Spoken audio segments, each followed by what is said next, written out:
de la trame de Mame Abdou Aziz Sy Dabakh dañ daan génn ñu wax mais là on sent pas ñi nga xamante ne parfois c'est porteur de voix yi nga xamante ne dinañ wax ni ñi dégg la on a vu également le khalife de Bambilor mu ngi si dox ay jéego mais au-delà du khalife de Bambilor mooy les khalifes généraux ak ñi nga xamante ne mooy di les chefs coutumiers lébu yeeg ñi nga xamante ne société civile dama gis que ni démb bi kii bi ñu bëri si lañ commencé di génn di bind ay communiqué est-ce que loolu mënuñu woon teel a réagir interpeller et alerter avant que ñuy agsi si lii. Sophie xam nga société boo gis day am ay pare-feu Mame Abdou yàlla na yàlla yokk leeram je me rappelle bi ñuy def année blanche 88 mu woo ñu Jaksaaw demande ñu lever wul mot d'ordre bi finalement sous Diouf on avait accepté de lever le mot d'ordre ñu delluwaat ci école dellu ci étudiants yi après ñu jàng année 89 90 mu normal rusoon nañ ko parce que taxawaayam taxoon na Mame Abdou bu yëkkatee loxo rek ñëpp waaf ñi fi nekk nii nag tey xëy na bëgg nañu wax waaye mënuñu wax xam nga tax mënuñu wax. parce que bu ñu waxee ñu yemale leen ñi fi nekk tey wax nañu mais ba ñu waree wax waxuñu bàyyi nañu ba médecin après la mort ñu soog a wax. parce que lii dund nii amul benn xalif généraux boo xam ni benn xalif boo xam ne gisoo ko société civile amul kenn ku ko gisul les bonnes volontés les partenaires sociaux amul kenn ku ko gisul mais dafa am loo xam ni. gis nga lii dafa am fu mu commencé Seydina Sénégal dañ koy fàtte bi Pastef falo la question sociale yi commencé les problèmes sociaux xam fan la commencé dañu ànd ak ñoom ñu falu ñu tëj seen portable nangootuñu jël kenn fajatuñu soxla kenn neel benn ba fii may wax ak yow nii amul koo ci mën a woo jot ko neel benn ñu woote dialogue social ne enseignants yi muñ leen syndicalistes yi yéen muñ leen waa santé muñ leen waa justice muñ leen gaa yi ok ñu xëy El Malick Ndiaye président de l'Assemblée nationale jël ay milliards jëndee ko oto gaa yi ne kon ñi bu ñu mënee jënd ay oto ay milliards naan ñu muñ leen kon am nañu xaalis ci la front social bi commencé yëngu G7 daal di yëngu ñu daal di ñu bloqué école yi étudiants yi itam toog fa ñu toog ne ñun ñu bëgg a wàññi suñu bourse El Malick Ndiaye dem jënd ci ay problème milliards parce que la question sociale a été déclenchée par l'achat de ce véhicule par El Malick Ndiaye le président de l'Assemblée nationale fa la affaire bi jógee de moom it dañ war a tekk nombu tànkam parce que bokk na ci ñu sooxee problème bi parce que moo yee fitna parce que bu ma la gisee nga naan ma lekkal keccax te bu ngoonee nga reere dibi dama naan mais kii daf ma bëgg fontoo donc El Malick Ndiaye loolu dafa am benn effet d'entraînement daal di réveiller les rivalités sociales réveiller les tensions sociales ba tey ñu ngi kon ni di nguuru étudiants yi ni waaye kon ñun tamit nañ jox suñu wàll parce que ñii tamit ñu ngi nguuru ba léegi fa la ñu toll université yëngulu école bi tëj na G7 génne nañu mot d'ordre semaine bii ak semaine bii ci topp waa SAMES ñu ngi grève nit ñi ñu ngi laaj réew mi ni tekk ñoom au moment où nous parlons ñoom waa nguuru Pastef transporteurs yi aussi maa ngi ñëw lan lañ daan def dañ daan jóg guddi ndànk ñu kaalu dem université waxtaan ak ñoom mais kan nga gis ci waa Pastef taluñu ko xam nga lu ñu tal fu ñu amee nguuru poste bu génn ñu séddale ko ñoom ak seen ay njaboot seen militants yi nga xam ne ñoo àndoon ak ñoom jàppale leen tey jëluñu kenn man de def na 1 an jour pour jour ñoo xam ne leen invité fii ci plateau parfois pour des questions sax yoo xam ne da nga leen di laaj nanguñu jël seen portable waaw ku dul jël journaliste di nga jël ki ci koñ bi léegi nag Sénégal yi xam nga fu mu toll actuellement nii dafa amul Ousmane Sonko fàtte dafa dugaloon Macky Sall si dans une réalité alternative en science politique Macky Sall bi mu demee ba jaaxle lan la wax xale yi je vous ai compris dinaa leen wutal liggéey boobu xale yi soxlawuñu liggéey de booy dañu doon xool xeex pour 2 choses xam nga lan 2 choses fondamentales la justice et la liberté ils ne l'avaient pas compris booy ils avaient soif de justice et de liberté dañu toll Sénégal foo xam dañu ne fii ñun actuellement Macky Sall parce que période Macky Sall li déclenché affaire avant même affaire Ousmane Sonko parti politique bu ñu damay marche ñu bañ syndicaliste bu ñu damay marche ñu bañ étudiants yi bu ñu marché ñu maate leen amul benn organisation boo xam ne jóg nga pour def marche wala manifestation yi autorisé la ko boo bëggee sax meeting xale yi nag daal di jóg la jeunesse daal di jóg ne non du ñuy seetaan Macky Sall muy comporte comme un tyran non 2000 justice dafa am loo xam ne dafay dagg les gosses ont porté le combat avant Ousmane Sonko pour l'émergence et l'unification d'une société juste et libre donc booy di xeex un combat pour la justice un combat pour la liberté Macky Sall yaakaaroon ni booy dañuy xeex ay emploi il était dans l'incompréhension ba mu koy comprendre c'était tardif Ousmane Sonko daal di capter affaire boobu problème Adji Sarr ñëw ak yeneen problème yi dugg ci problème Mame Mbaye Niang booy daal di ñëw ànd ak Ousmane Sonko ci dynamique de justice et de liberté boobu daal di ànd ak ñoom élan boobu la ñu porté Ousmane Sonko mais tey amul benn Sénégalais boo xam même yow bu fekkee àndoog sax ak Ousmane Sonko même bu fekkee àndoog président Diomaye tey amul kenn koo xam ne tey am nga force politique wala force morale wala force culturelle daal di yaa ngi taxaw bu wax Ousmane Sonko man en tant que journaliste en tant qu'analyste politique ci en tant qu'enseignant tey bu Ousmane Sonko génnoon tey di wax dinaa ko déglu mais qu'est-ce qu'il va dire mën na wax lépp ba mu ni yëguma ko woon parce que affaire bi dee la mujje mais ci lan la commencé ba étudiants yi commencé ñaxtu ñu ni supprimer nañu dañuy suppression rappel yi foofu am problème de communication personne n'a réagi ñu ne tëj nañu restaurant bi moom ça nous rappelle que le comportement de Hitler avec les juifs parce que Hitler bi mu bëggee sànq juif la leen def ci chambre à gaz leen dugal affamé leen ñu mel ni ay yaxu police ñu ñëw actuellement mu ni non c'était une décision boo xam ne tey moo taal léegi nag ñu ko def ñëpp mooy indi lépp ñun dey pul guñu réew mi étudiants yi suñuy doom lañu ay sénégalais ñu comme ñun la ma doon wax Maroc final ba ci stade bi loolu nañ ko yemale ci stade bi problème bi université la na yem ci université mais dafa am ay ramifications te li ko jur mooy les Sénégalais ont été déçus par le comportement ci ñi ànd ak Ousmane Sonko maintenant nag il revient à Ousmane Sonko de prendre ses responsabilités et am la yemale il n'a qu'à au moins dégager ses ministres et que moom tamit mu toog xam ne lii demander pardon au peuple sénégalais parce que nag mbetteel dafa am étudiants yi bu ñu amee tey fit dem taxaw di braver les policiers dañuy yaakaaroon ni amatul benn force de l'ordre boo xam ne di nga toroxal benn Sénégalais à fortiori des étudiants sous le régime de Ousmane Sonko. Pape Amadou bu sànq maa ngi koy wax ci côté société bi mais bu ñëwee ci côté nguur gi parfois dañ daan gis également liggéey bi nga xamante ne ABC daan na ko def est-ce que tamit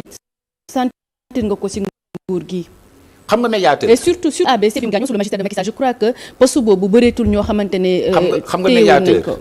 kuy def médiateur mooy koo xam ni day rataxal ñaari diggante. kon médiateur du far. déedéet mais boo xoolee fàtte naa benn élément déclencheur ci li ngay wax ni médiation bi au conseil du dialogue social jante. la mooy yee fitna gi encore jante à des listes à des responsables jante tam dañ ko war a dàq parce que jante bi mu génnee ni enseignants yi seen grève c'est illégal. te lii enseignants yi di grève ma fàtte. Sénégal yi li nekk ci plateforme bi nga xam ne enseignants yi ñu ngi koy grève ni G7 moom jante moo ko xaatim moom jante moom bokk na ci ñi xaatim li enseignants yi di xeex nii tey mu taxaw naan leen seen lii baaxul kon tam jante bokk na ci gën a yokk meru enseignants yi moom tamit il a des responsabilités oui. côté boobu boo doguma la ci quoi est-ce que nekkul woon di fàttali les syndicalistes là dafa am fi ñu war a jaar d'abord avant ñuy dem directement ci grève parce que dafa am li jiitu grève mooy préavis de grève. et d'autant plus que ñoom déposé wuñu woon préavis de grève. kañ le G7 chaque année ouverture des classes c'est des responsables nag xool la ñu nekk G7. Yum du cuune SG Ndongo du cuune. waa UDEN du ñu cuune waa Sciences du ñu cuune dañuy déposer xam nañu duñu mettre en péril le travail des enseignants. déposer ñu préavis bi c'est-à-dire que jante je ne sais pas quelle mouche l'a piqué mais bokk nañu tamit gis nga les éléments déclencheurs du réveil de la tension sociale ñoo ñëpp Ousmane Sonko leen bëgg ñëw taxañ leen ba pare du leen ci peñe ba pare nag Ousmane Sonko xam na la war a def jël fusée wala mongolifère dem taxaw ci kaw xoolaat Sénégal xool boppam parce que nag il est en train de perdre l'estime des Sénégalais il est en train de perdre l'estime des étudiants Wade ne woon na ki gagne Dakar gagne le Sénégal ki perd Dakar perd le Sénégal mais qui perd l'université perd le Sénégal de attention. Seydina. man Pape question mooy posé mooy léegi sénégalais yi ñoom ci ñan lañu war a fiye wu quoi. kenn xamul parce que boo gisee mooy posé question bi parce que dama gis ne chaque instant sénégalais yi dañuy am yaakaar ci nit dañuy am ay yaakaar ci nit. mu am lu mu leen jaay. maa ngi fàttali ko du temps de Abdoulaye Wade on était très jeune bokk si ñi nga xam ñoom ñoo ko xeexal ba tey jii mu falu. mais ba mu demee ba ci biir toog ak Karim Mbaye soit ne que je dirais à ta mère que tu as bien travaillé ci laa ne góor gi commencé na jéggi commencé na génn gaal yi. président Macky Sall ñëw gis nga nu mu demee. c'est-à-dire que Sénégalais chaque jour dañuy jékki-jékki am yaakaar ci nit wala am yaakaar ci benn mouvement. mais c'est dommage que tey jii ñu xeexal leen ba ay bakkan rot ca. du temps de Macky Sall ñaata nit ñoo fi ñàkk seen bakkan plus de 15 personnes ñoom ñàkk seen bakkan dont Mamadou Diop l'étudiant. fàtte nañ ko sax Mamadou Diop. fàtte nañ ko Mamadou Diop. et pourtant néanmoins président Macky Sall bu mu amee ay affrontement moo am ci problème bourse. fële ci UGB ñu rey fa ki ñu naan Fallou Sène. oui Fall fekk na ci gannaaw ga. am na ku depuis am étudiant bu ñu naan Balla Gaye. Balla Gaye su Wade fat rey ko ci su Wade. ak Bassirou Faye. te lépp problème mu étudiant lépp problème mu bourse la. c'est que ñun Sénégalais yi ñun lan la ñuy def quoi. ba des fois ñuy mérité woo yenn politiciens yi quoi man c'est ça mon problème. parce que mu tax parce que ñun Sénégalais yi dañuy nekk ci ay difficultés nekk ci ay jafe-jafe. honnêtement ñu jékki-jékki am nit am ci moom qualité parce que Sénégalais bu lay bëgg da lay jox lépp. Sénégalais bu lay bëgg du desantu da lay jox lépp. ba loo ko laaj da la koy jox. mais c'est dommage que ñoom politiciens yi bu ñu toogee ci pouvoir bi dañuy mel ni que du ñuy ñoo nekkoon ci Sénégalais yi di leen dagal. léegi nag ndem ñun actuellement ni chaque année ñu wala chaque 5 ans wala chaque 2 ans chaque mandat ñu jël ay politiciens fal leen. te buñ leen falee dañ ñuy wor. buñ leen falee dañ ñuy wor honnêtement nañu wax dëgg dañ ñuy wor ñun le peuple ñun la population. mais léegi kon ñun Sénégal naka la ñu war a def ñun. le problème c'est le peuple. ñun la psychologie du Sénégalais c'est le mal des partis politiques africains aussi le mal des partis politiques au Sénégal on s'identifie à une personne. Wade boo waxee mun la chaise yi nekk permanence Jal Diop sax maa ko moom. Macky Sall moom moo doon parti bi les gens s'identifient à Macky Sall tey les gens s'identifient à Ousmane Sonko bien qu'il n'est pas président bon on pense que parce que on parle même pas de Bassirou Diomaye Faye. la constante ici c'est Ousmane Sonko. et tey boo xoolee configuration Pastef les gens s'identifient à Ousmane Sonko si Ousmane Sonko perd tout le monde perd s'il gagne tout le monde gagne actuellement dama toog démb chaque fois ma koy wax de parce que man enseignant ay pédagogue lañu dama leen kan mooy Fatou Diouf ci gouvernement bi kenn tontuwuma xamuñu ko. kan mooy Ibrahima Sy kenn tontuwuma kan mooy DG cadre de vie kenn tontuwuma kan mooy Maymouna Dièye kenn tontuwuma et ñoom ay ministres lañu kenn xamul leen amul fii boo génnee ci mbedd les ministres Ousmane Sonko yaa ngi ñuy dégg tey ministres sont éloignés des Sénégalais de l'opinion kenn xamul leen donc jël nga ay nit ñoo xam ne tey teg nga leen amuñu benn répondant politique pour Pastef amuñu tam benn répondant social auprès des masses populaires génie boobu la Wade amoon dafay jël tey benn Seydina ne ko yow Seydina nommé naa le ministre de la communication de l'information ainsi de suite ban journaliste xamul Seydina ban Sénégalais xamul Seydina Seydina bu rombee wàcc vitre am ci oto dañu kële Seydina bu Walf la kële Safiétou la kële xooxaan la mais ñii dañuy toog seen kër toog muy dox parce que dañu naan ñun amul lu ñuy def la paresse politique la paresse intellectuelle la paresse sociale la paresse culturelle parce que il s'identifie à Ousmane Sonko parce que kenn xamu leen amul benn Sénégalais booy def micro-trottoir génn sa poche ni ko 10 000 la ngi nii c'est tellement 3 ministres du gouvernement Ousmane Sonko on ne les connaît pas même boy yi nekkoon Pastef ànd ak ñoom mëntuñu leen sax jot au téléphone maintenant ça c'est le mal donc kiy jël nguur gi il faut mu politique Sénégal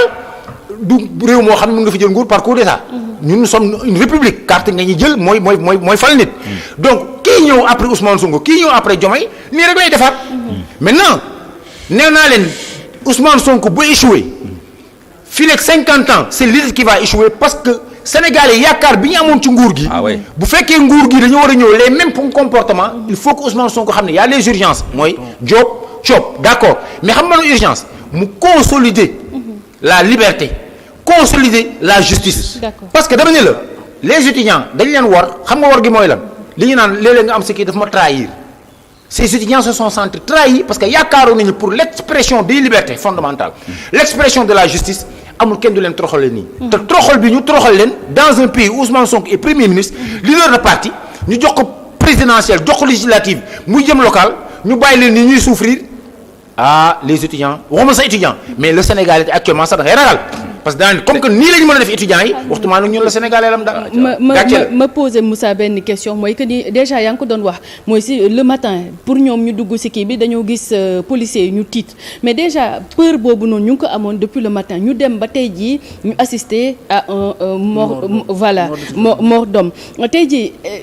lan mooy war a mën a nekk la suite de ces affrontements ak tamit sur le plan psychologique ban accompagnement la ñu war a mën a accompagner xale yi nga xamante ni surtout dañuy soog a am bac xamuñu lan mooy grève xamuñu lan mooy nit ku dee ak tamit xamuñu lan mooy grenade lacrymogène. la direction du COUD wax na ko ci communiqué bu mu génnee buy attesté que ni buy wax ni dañuy fermer campus social bi temporairement quoi jusqu'à nouvel ordre wax na ko ne y aura des mesures yoo xamante dinañ ci topp mais après on va sortir des communiqués mais pour faire quoi. mais xam nga Safi. on devrait pas on devrait pas arriver là man dama jàpp ni bu ñuy réviser projet de décret numéro 2014 963 du 12 août 2014 buy wax ci anam bi ñuy joxe allocation yi il va falloir d'abord régler le calendrier universitaire on devrait passer par là parce que année yi dafa am ay chevauchement d'année mais les étudiants duñ ci responsable lan ñan ñooy responsable ce sont les autorités foofu lañu waroon commencer régler le calendrier universitaire à partir de ce moment boo bëggee régler ce décret là numéro 2014 263 je pense bien que ndaxte pour conforter yow sa thèse am na ñoo xamante ne juillet lañ am bac te ba léegi nii orienté wuñ leen wala ñu leen di soog a orienté en février ñu tëj campus yi ci lay gën a grave aussi waaw donc ci lay gën a grave d'autant plus que amoon na faculté yu bëri ñu ngi woon ci examen hier j'ai suivi le président de la faculté juridique et politique il a osé écrire que dans ces conditions moi je prends mes responsabilités et je dis à tous les étudiants yi nga xam ne ñoom nekk ci faculté bi ñu ñibbi parce que dans ces conditions là on peut pas tenir des examens mais effectivement yow boo demee toog examen alors ngay jàpp sa xel bi ni yow am na sama moroomu étudiant bi kii loolu mooy travailler sa xel comme li nga wax ce sont des mineurs qui sont à l'université à l'heure actuelle ay 2001 ba 2006 ce sont des gamins donc kooku il n'est pas travaillé Abdoulaye Ba moom moo gaañu mais xoolal Moussa xale bi nga xamante ne dañ ko def ba loxo bi dafa explosé mais y a des du moom kese de doguma la y a beaucoup attention am na koo xam ne balaa lañ ko dóor ci bët man j'ai des images fii yoo xam ne bu ma la ko wanee fii parce que ñun kii bi ñu bokk CUSEMS ñun on a des trucs là mais dama loolu moom mu doon jooyloo parce que image yi dama ni comment maintenant policiers yi nañu génn université rapidement et que Ousmane Sonko d'accord nous sommes dans une république, il y a un président de la République mais fii la répondance c'est Ousmane Sonko na sol dàllam non seulement dem seeti waajur xale bi gaañu mais sol dàllam dem rencontre directement les étudiants ba pare ñu am un accompagnement psychologique ba pare mu limoger toutes ces personnes ba pare nag Ousmane Sonko moom ci boppam xoolaat boppam ak ni muy gérer askan bi na leen dàq il faut des limogeages Pape Amadou du mujj fenn Seydina bu wax loolu du mujj fenn ce serait dangereux du mujj fenn non xam nga expliqué xam nga du mujj fenn parce que fii la ñu rey plus de 82 gosses 85 plus de 85 ñee sax nee nañu 100 morts oui jusqu'à présent dégg nga état bu Sénégal def ci dara fii la ñu gëm le problème de réduction des comptes finalement fan lañ ko teg c'est-à-dire que c'est des gens yoo xam ne ni peut-être bañ ñëw dafa lu ñu gëmloo rek pouvoir lañ soxla woon jox nañ le pouvoir lépp lu ñu digoon population bi waxatuñ li si jëm mais chaque jour yaa ngi jékki-jékki gis ay famille yoo xam ne dañuy ñu ngi fàttali ko seeni doom yi ñu rey te dara woo ko lu may xeexal benn projet boobu accéder au pouvoir au lieu ñu jéem a fexe ba ñi reyoon ñooñu leen ñu yëm leen situer seen responsabilité teg lay ay daan waxatuñ lu ci jëm est-ce que déggati nga ñuy wax 82 morts yi est-ce que déggati nga ñuy wax 85 morts est-ce que déggati nga ñuy wax problème reddition des comptes ñeen si jotoon jàpp yëpp actuellement ni bàyyi nañ leen ñu ngi seen kër yi taxawaalu ñi ko war a wax léegi nag problème bi mooy naka nga bu ne ñooñu nga xam dafa am lu ñu doon gëmloo yow ñu teg au pouvoir fàtte loolu ñoo est-ce que mën nañu gëmloo daal élucider ces questions de Abdoulaye Ba gis nga bii Seydina gis nga bii il faut am fu mu mujj non xam nga fi may jeexalee parce que fi may jeexalee heure bi jot na ñun nous sommes des Sénégalais yow mi nga xam am militant parti Pastef nga jàpp ne tu es un Sénégalais avant tout